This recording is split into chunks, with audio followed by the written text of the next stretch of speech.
நிறைய டாக்டர்ஸ் பாத்தீங்கன்னா பாவம் பேஷண்ட்டுக்கு ஒண்ணு இல்லனா 2 டெஸ்ட் எடுக்க வேண்டியதுதான் அவசியமா இருந்திருக்கும். அவங்க 12-15 டெஸ்ட் பண்ண சொல்றாங்க. இது உண்மையா? உண்மைதான்.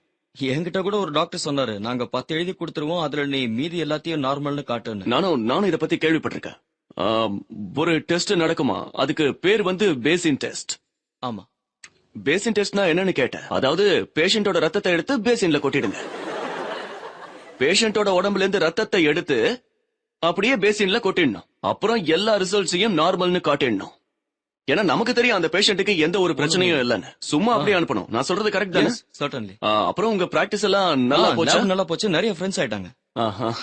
எல்லா டாக்டர்ஸும் ஃப்ரெண்ட்ஸ் ஆயிட்டாங்க. எல்லா டாக்டர்ஸும் ஃப்ரெண்ட்ஸ் ஆயிட்டாங்களா? அப்புறம் என்னாச்சு?